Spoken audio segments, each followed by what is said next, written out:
주의 무릎 아래 앉아 선한 말씀 들으니 즐겁고도 귀한 곳에 매일 가고 싶으다. 주의 무릎 아래 앉아 지낸 일을 살피니 예수님의 크신 사랑 나의 맘을 붙드네. 주의 무릎 아래 앉아 죄와 슬픔 버리고 육신 축복 더욱 받아 편히 쉬게 되었네. 주의 무릎 아래 앉아 울고 기도드리며 주의 풍성하심에서 매일 안위 받겠네. 무릎 꿇어 기다리니 주여 복을 주시고 사랑하는 주님 얼굴 뵙게 하여 줍소서. 주의 맘과 거룩하심 내게 채워주셔서 주와 친히 교통함을 증거하게 하소서.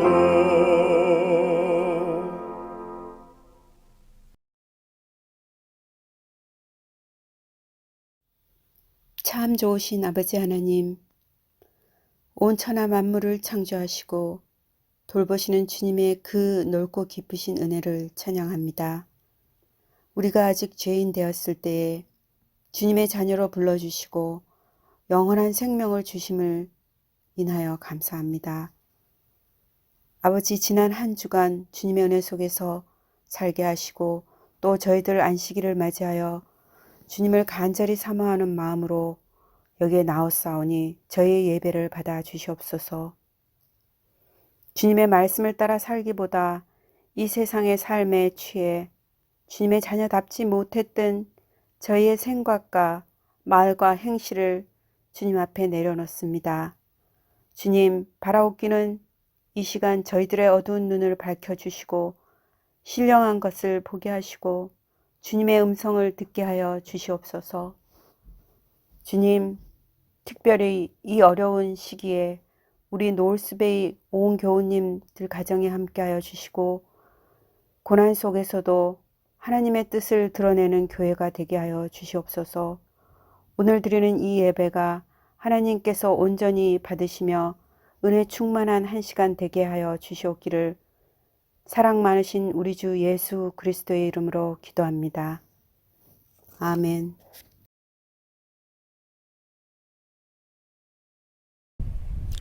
안녕하십니까, 노을스베이 성도님 여러분들. 그동안 어떻게 지내셨습니까? 박정식 장로님으로부터 우리 노을스베이 성도님들께서 합심하여서 40일 동안 기도를 한다는 이야기를 듣고 제가 정말 마음으로 감동을 많이 받고 하나님께 감사드렸습니다.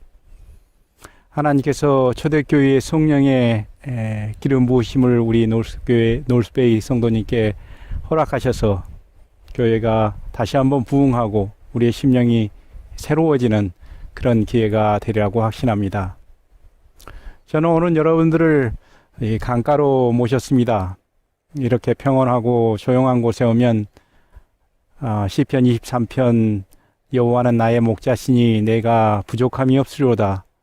그가 나를 푸른 초장에 누이시며 쉴만한 물가로 인도하시도다 라고 하는 목자의 시가 생각나곤 하지요. 그러나 우리 현실은 이렇게 목자의 시만 읊고 살기에는 그렇게 평온하지도 않고 또 많은 걱정과 근심거리가 우리 마음속에 항상 존재하고 있는 것 같습니다. 오늘 저는 이 시간에 평소에 기도 생활을 열심히 하시고 또 열렬하게 하나님께 간구하는 그런 신앙인들뿐만 아니라 기도가 잘 안 나오시는 분들 또 기도를 해도 이게 정말 뭐 변화가 없는 것 같고 그래서 약간은 기도하시기 힘드신 분들을 위해서 오늘 말씀을 준비했습니다. 시편 23편처럼 이렇게 정말 하나님께서 모든 것을 인도하시고 또 제공하시고 모든 것이 편안하다고 노래하는 시가 있는가 하면 시편 44편에는 참으로 힘든 삶 가운데서 하나님께서는 왜 우리에게 아무 답이 없으신가? 왜 하나님께서는 정말 주무시고 계시는 것처럼 아무 응답이 없으시고 하나님의 얼굴을 우리에게 가리시는 것처럼 우리의 삶이 갈수록 힘들어 만지는가? 이렇게 투덜거리는 정말 슬프고 애통스러운 그런 시가 있습니다. 시편 몇 장이라고요? 44편. 모두가 사자를 싫어하죠. 그래서 저는 오늘 이 시편 44편에 있는 말씀을 가지고 하나님께서 응답하지 않으실 때, 하나님께서 반응하지 않으실 때, 또 하나님께서 아무것도 하지 않으실 때 우리는 어떻게 해야 되는지, 어떤 기도를 해야 되는지 한번 생각해 보고 싶습니다. 이 시편 44편은 이렇게 시작합니다. 하나님, 우리 조상들께서 하나님께서 그렇게 위대한 능력으로 우리를 구원하시고 이 땅으로 인도하시고 홍해를 가르시고 블레셋을 물찌르고 그래서 우리 조상들을 이 땅에 뿌리 박게 하셨다는 이야기를 저희들은 들었습니다. 하나님의 그 위대하신 영광이 세상에 만방에 퍼져 있는 것을 우리가 들었습니다. 그러나 지금은 현재 우리가 살고 있는 이 삶은 그렇지가 않습니다. 하는 일마다 잘 안 되고 정말로 우리의 마음 가운데 슬픔이 일어나고 억울함이 있어도 하소연할 데가 없습니다. 하나님께서는 마치 우리를 헐값에 팔아버리는 이익도 남지 않는 그런 것처럼 저희들을 취급하시는 것 같습니다. 남들이 우리를 조롱하고 우리를 핍박해도 거기에는 하나님의 도움의 손길이 느껴지지가 않습니다. 아버지 하나님, 우리는 마치 도살장에 끌려가는 어린 양처럼 힘없이 그렇게 힘들게 살아가고 있습니다. 아버지 하나님, 제발 일어나십시오. 좀 깨십시오. 아버지 하나님, 왜 얼굴을 우리에게 가리시고 우리를 잊어버리셨습니까? 아버지 하나님, 우리가 죽겠습니다. 제발 저희 좀 도와주십시오. 참으로 참담하고 참 어두운 시입니다. 근데 이 시편 44편은 예수님의 삶을 가장 적나라하게 묘사한 시라고, 그리고 예수님께서 가장 많이 인용하시고 사람들이 예수님의 삶을 표현할 때 이 시편 44편에 있는 말들을 인용합니다. 어쩌면 시편 44편에 절절히 있는 이 내용은 예수님의 삶을 그대로 묘사한 책이라고도 말할 수가 있습니다. 예수님께서는 정말로 문둥병을 고치시고 5,000명을 먹이시고 하나님의 능력과 권능으로 그분의 사역을 하신 면들을 우리가 성경에서 봅니다.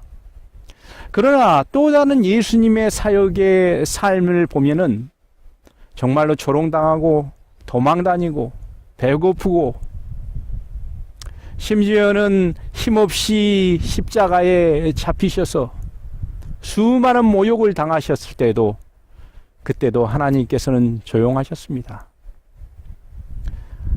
그리고 마침내 아무 힘을 발휘하지 못한 채 십자가에 달려 돌아가시고 무덤에 묻히십니다. 왜 예수님의 삶은, 왜 하나님을 믿는 신앙인들의 삶은 항상 영광과 권능과 능력 이런 것 속에서만 편안하게 살지 못하실까요? 왜 예수님의 삶은 그 속에 정말 비굴하고 처참하고 마치 도살장에 끌려가는 어린 양처럼 아무것도 할 수 없는 그런 무력한 신앙인의 삶의 모습이 담겨져 있을까요? 영광의 하나님, 평화의 하나님, 능력의 하나님, 이런 하나님만 우리가 모시고 살면 얼마나 좋겠습니까? 그러나 우리의 삶은 잠잠하시는 하나님, 아무것도 안 하시는 하나님, 응답조차 안 하시는 하나님, 이런 하나님을 우리는 체험해야 합니다. 우리가 고난의 예수 그리스도를 이해하지 못하면 우리는 하나님께 가까이 갈 수 없습니다.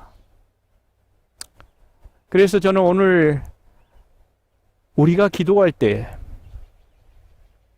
이상한 하나님의 모습을 우리가 기대하지 않았던 하나님의 모습을 볼 때 어떻게 기도를 해야 되는지 한번 생각해 보고 싶습니다.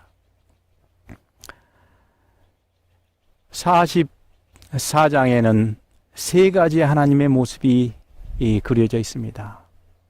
하나는 잠자시는 하나님입니다.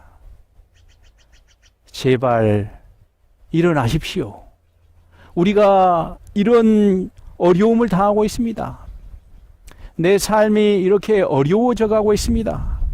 제발 좀 일어나셔서 우리를 도와주십시오. 하나님이 잠자고 계실 때, 하나님이 아무것도 안 하시고 반응을 안 하시고 잠자고 계실 때 우리는 어떻게 기도해야 합니까? 저는 아주 젊어서 처대를 나왔습니다. 어쩌면은 어려서 애를 낳았다고 볼 수도 있죠. 21살, 2살. 군대도 가지 않고 처대를 가졌습니다. 어린애가 어린애를 낳았다고 친구들은 그렇게 말을 하곤 했는데, 이 아이가 태어나면서 울기 시작하더니 뭐 자다가도 울고 깨어나도 울고 배고파도 울고 똥을 싸고도 울고 계속 울기만 하는 것입니다. 저는 그때 이 아이의 울음의 그 힘이 얼마나 강한지 느꼈습니다. 이 아무것도 할 수 없고 스스로 아무것도 할 수 없는 능력의 이 소유자인 이 조그마한 아이가 울음으로써 생존하는 것을 제가 봤습니다.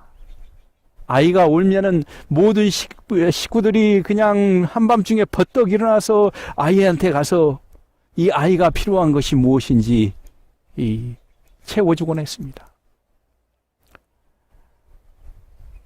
우리가 하나님을 깨우는 방법은 우는 것입니다.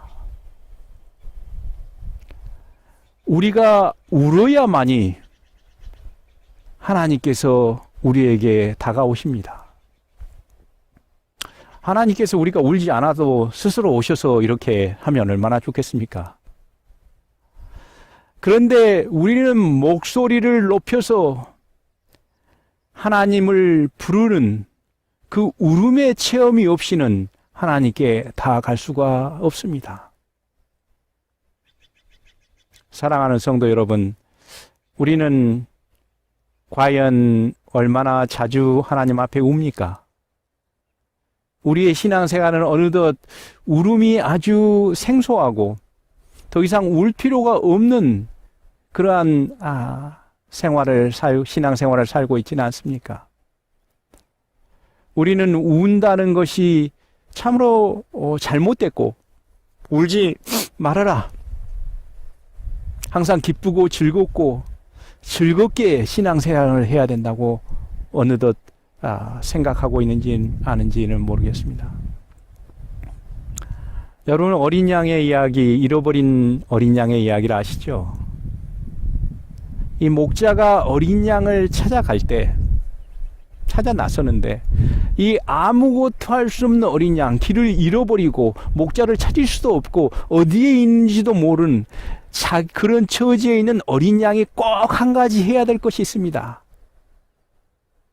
네, 그 어린 양은 울어야 합니다. 목자를 만날 때까지 울어야 합니다. 그 어린 양이 할 수 있는 유일한 일은 자기의 목이 터져라고 울어야 합니다. 사랑하는 성도 여러분, 우리는 과연 얼마나 자주 우는 신앙생활을 하고 있습니까? 우리의 인생이 힘들어서 우는 것이 아니라, 우리가 배고파서 우는 것이 아니라, 그 울음 끝에는 그 울음에 반응하시는 하나님을 향한 울부짖음이기 때문에 우리는 하나님을 부르는 것입니다. 어린아이가 엄마를 부르는 것처럼 우리는 우리의 삶 속에서 하나님을 부르는 울음의 소리, 우리는 얼마나 자주 나의 이기적인 것 때문에 울어본 적이 있습니까? 해도 잘 안 되는 신앙의 믿음 때문에 운 적이 있습니까? 어떻게 할 수 없는 평생 고치지 않는 습관 때문에 우리는 울어야 합니다. 두 번째 하나님의 모습은 얼굴을 가리시는 하나님의 모습입니다. 하나님, 어찌하여 얼굴을 가리십니까? 어찌하여 내가 지금 일어나는 내 상황을 보지 않으십니까? 왜 저희를 잊어버리십니까? 얼굴을 가리면은 얼굴이 안 보이죠? 얼굴을 가리고 요즘 살아봤더니 좀 편하시죠? 마스크 쓰고 선글라스 쓰고 그러면은 누가 누군지 몰라요. 얼굴을 보여야만이 그 사람이 누구인지 알고, 우리는 대부분의 사람을 얼굴로 기억을 합니다. 그래서 그분의 얼굴을 보고 오셨습니까? 근데 얼굴을 보지 않으면 누가 누군지 몰라요. 하나님이 얼굴을 가리시면 우리는 하나님을 볼 수가 없습니다. 하나님 얼굴을 가리시면은 우리는 어떻게 해야 합니까? 어떻게 얼굴을 다시 볼 수 있을까요? 제가 이민 와서 그렇게 돈이 많지 않을 때라도 마음대로 가서 쇼핑을 할 수 있는 그런 장소가 있었습니다. 바로 굿윌인데요. 제가 아들을 데리고 와가지고, 야, 여기서 너 원하는 건 뭐든지 골라. 내가 다 사줄 테니까. 그렇게 큰 소리를 칩니다. 이 아이들이 익사이팅하지 않아요. 아주 수치스럽고 아주 힘들게 생각합니다. 어떤 집사님에게 집사님 오늘 옷 아주 좋습니다 이렇게 말을 했더니 이거 윌 패션에서 샀어요. 여러분, 굿윌은 대부분이 정크입니다. 근데 굿윌에서 쇼핑하는 묘미 중에 하나는 거기에 가끔씩 보물이 있다는 거예요. 그 보물을 찾는 그 기쁨. 근데 보물은 항상 숨겨져 있어요. 가치가 있는 것이 드러나 있어서 모든 사람이 볼 수 있는 곳에 있다면 그것이 보물일 리가 없죠. 반드시 보물은 감춰져 있습니다. 보이지가 않아요. 이렇게 보이는 것 속에서 존재하지 않습니다. 그래서 그 땅을 깊이 파고 들어가야 되고, 남이 못 보는 곳에 있는 것을 찾아내는 것이 이 보물찾기입니다. 우리는 이 인생살이가 보물찾기와도 같은 그런 삶이 아닌가 생각합니다. 감춰져 있는 것들을 찾는 거예요. 영어로 discover라고 그러죠. 커버를 uncover 하는 것입니다. 커버를 벗겨내는 것이 바로 찾는 것입니다. 제가 사는 곳이 유리카라고 하는데, 유리카! 이 말은 찾았다 이거예요. 내가 정말로 찾고 찾은 것을 찾았다 했을 때 유리카 이렇게 말을 하는데, 여러분 우리 동네에 와보시면은 동네가 좀 험합니다. 그냥 가난한 시골 동네. 그리고 많은 문제들이 있어요. 그러나 어디에 가보면은 정말 아름다운 것들이 많아요. 나무와 강과 바다와 숲이 너무 아름다워서 야, 찾았다 이렇게 말할 정도로 하나님의 얼굴은 모든 사람이 보게끔 매일 아침에 하늘에서 골든 헬로우를 우리에게 말하지 않습니다. 하나님의 얼굴은 항상 감춰져 있어요. 그거를 찾는 사람만이, 찾고 찾는 사람만이 그 보화를 발견하게 되었습니다. 하나님이 얼굴을 가리킨다고, 내 눈에 보이지 않는다고, 세상 속에 보이는 것은 파도와 바람뿐이고 하나님의 얼굴은 보이지 않는다고 그렇게 탄원할 것이 아니라, 하나님의 얼굴은 당연히 보이지 않습니다. 우리가 우리의 삶 속에 있는 문제를 들춰내고 그 속에 숨어 있는 하나님의 얼굴을 볼 때까지 우리는 하나님의 얼굴을 쉽게 볼 수 없습니다. 그래서 우리는 마치 진주를 찾아 헤매는 사람들처럼 하나님의 얼굴을 찾아 헤매야 합니다.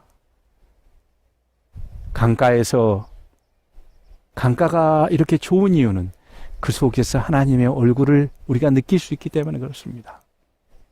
아름다운 음악을 들으면서 마음이 평안해지는 이유는 그 속에서 하나님의 음성을 우리가 느끼기 때문에 그렇습니다.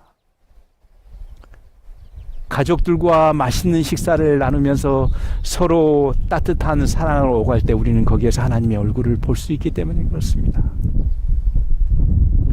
그러나 우리의 삶에 그런 아름다움보다는 어려움과 걱정과 근심이 있어도 우리는 그 속에서 하나님의 얼굴을 찾을 수 있어야 합니다.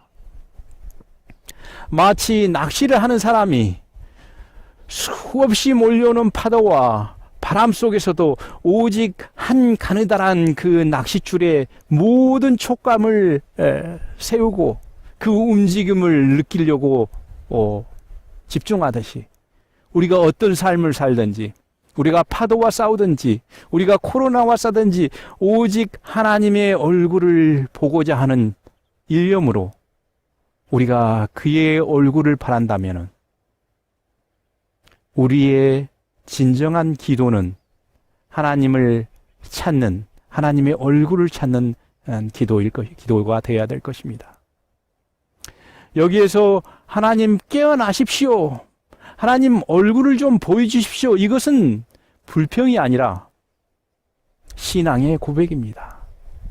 우리의 삶 속에서 아버지의 얼굴만 본다면은, 마치 어린아이가 엄마의 얼굴을 보면은 모든 문제를 잊어버리고 방긋 울면서 울음을 뚝 꺼치는 것처럼, 우리의 삶 속에서 우리의 문제만을 해결해 달라고 기도하는 것이 아니라 하나님만 오시면, 하나님만 내가 본다면은 이 모든 것들이 문제가 아니라는 것을 우리는 기억하고 하나님의 얼굴을 찾아야 할 것입니다. 사랑하는 성도 여러분, 예수님께서는 보이지 않는 하나님을 믿으셨습니다. 보이지 않는 하나님을 바라보시고 계셨습니다. 예수님께서 십자가에 달려 돌아가실 때 엘리 라마 사박다니, 나의 하나님 어찌하여 나를 버리시니까. 그렇게 절규하는 중에 그 옆에 있는 강도가 당신이 하나님의 아들이시면 지금 우리가 지금 왜 이런 일을 당해야 합니까? 왜 하나님은 그렇게 무능하십니까? 세 번째, 아무것도 하지 않으신 하나님. 우리가 정말 내 몸이 땅에 묻히고 마음이 땅에 바닥이 되어서 이럴 때 왜 아무것도 하지 않으십니까? 라고 기도합니다. 이 강도는 당신이 하나님의 아들이면은 이 문제를 해결해라고 그렇게 말해요. 그러나 오른편 강도는 당신의 나라가 임할 때 저를 기억해달라고 말하고 있습니다. 즉 다시 말하면 제 얼굴을 좀 기억해 주십시오. 제가 누군지. 그래서 하나님과 내가 아는 사람으로 만나게 되기를 바랍니다. 우리가 하나님의 분과 아는 사람이 되면, 얼굴과 얼굴이 아는 사람이 되면 모든 문제는 해결되는 것입니다.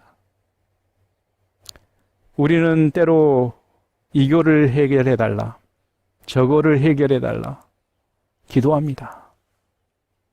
그리고 하나님이 그걸 해결해 주지 않으면은 하나님은 무능한 하나님이고 하나님은 아무것도 할 수 없는, 나에게 필요 없는 하나님이라고 불평하기도 합니다. 두 아이가 길을 잃어버렸어요. 즉 다시 말하면 아버지를 잃어버렸습니다. 큰아들은 아버지를 잃어버리자마자 걱정이 산더미 같아요. 오늘 올밤은 어디가 잘 것이며, 무엇을 먹을 것이며, 무슨 옷을 입을 것이며, 그래서 빨리 돈을 벌어서 이 문제를 해결해야 되는 것입니다. 좋은 기술을 배워서 잡을 잡고, 빨리 집도 사고, 쌀도 사고. 그래서 그 문제, 지금 직면한 그 문제에 대해서 고민하고, 걱정하고, 노력합니다. 그런데 둘째 아이는 이 모든 문제의 시작이 아버지를 잃어버린 거기 때문에 아버지만 찾으면 이 문제가 해결된다는 걸 알아요. 그래서 하루속히 한시를 아껴서 아버지를 찾다고 말해요. 큰형은 아니다. 아버지는 잃어버렸으니까 어떻게든지 살 길을 우리가 찾아야 된다. 여러분, 우리가 큰아들처럼 행동을 한다면 얼마나 어처구니 없는 삶이겠습니까? 우리는 오늘 또 어떻게 하면은 이 문제를 가지고 이렇게 해달라고, 저렇게 해달라고 기도하고 있는지 모릅니다. 그러나 사랑하는 성도 여러분, 이 모든 문제는 아버지가 오시면, 아버지가 우리의 마음에 보이시면 모두 해결될 문제입니다. 그래서 우리는 오늘 또 아버지를 울면서 깨워야 하고, 오늘 또 아버지의 얼굴을 보여달라고 기도를 해야 되는 것입니다. 죽겠다고 말하는 이 사람 앞에 살려달라고, 제발 좀 잘 살게 해달라고 하는 이 백성들 앞에 하나님이 뭐라고 말씀하시겠습니까? 죽어라 라고 말씀하십니다. 살려달라고 하는 사람에게 왜 하나님은 죽으라고 예수님께서 무덤에 묻히시는 것처럼 십자가에 죽으라고 말씀하셨을까요? 죽는 것만큼 힘든 건 없습니다. 그러나 우리는 죽어야 합니다. 살려고 바둥거리고 살기 위해서 기도하는 우리에게 하나님께서는 너가 죽어야 한다 이렇게 말씀하셔요. 너가 내려놓아야 한다. 지금 추구하는 그것을 내려놓아야 한다. 내려놓아야만이 하나님의 것들이 살아날 수 있기 때문에 그렇습니다. 우리가 교만한 것을 죽여야만이 하나님의 겸손이 살아날 수 있습니다. 그러나 얼마나 힘든지 몰라요. 우리는 태어나면서부터 자기 자신만을 위해서 생각하고 자기 자신이 성공하고 자기 자신이 편안하게끔 살게끔 이렇게 와이어가 되어 있어요. 살기 위해서 모든 것이 돌아갑니다. 그러나 예수님께서는 십자가에 달려 돌아가시면서 나를 따르라 그렇게 말씀하셨어요. 너가 죽어야만이 살겠고 살려고 하면 반드시 죽으리라. 밀알이 땅에 떨어져야만이 새로운 싹이 태어나고 썩지 아니하면 죽지 아니하면 그 한 알로 그대로 썩겠다고 말씀하셨습니다. 이제 우리가 살려달라고 기도하는 것이 아니라 죽여달라고 기도를 해야 되겠죠. 왜 아버지 하나님 저는 이렇게 위기적입니까? 왜 아버지 하나님 저는 이렇게 욕심이 많습니까? 왜 하나님 저는 저밖에 모릅니까? 이런 거를 죽이게끔 해주십시오. 이걸 좀 죽여주십시오. 제가 이러한 욕망으로 살겠다고 부르짖을 때 하나님 응답하지 마십시오. 사랑하는 성도 여러분, 하나님이 잠잠하십니까? 우십시다. 하나님이 보이지 않습니까? 하나님을 찾아 나섭시다. 오직 하나님만 찾으면 모든 것이 해결된다는 것을 믿고 그 한 가지를 찾기 위해서 오늘도 무릎을 꿇은 저와 여러분이 되시기를 바랍니다.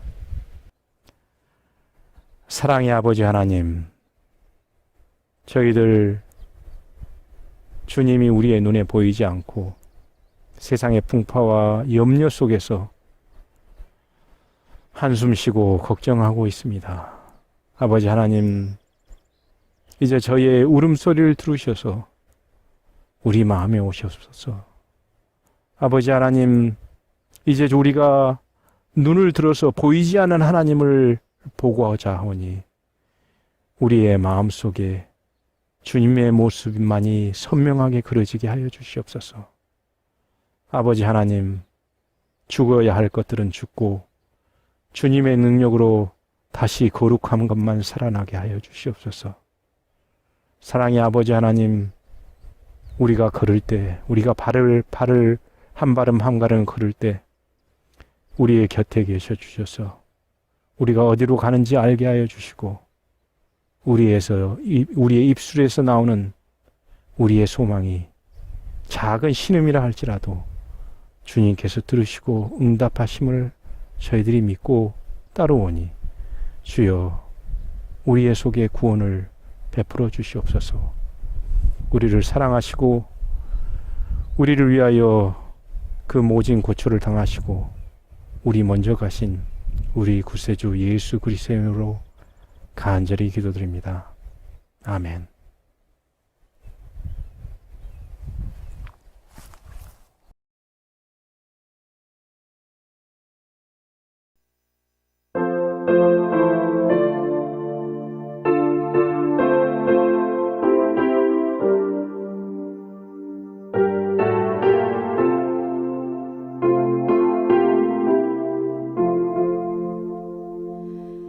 내 영혼아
같이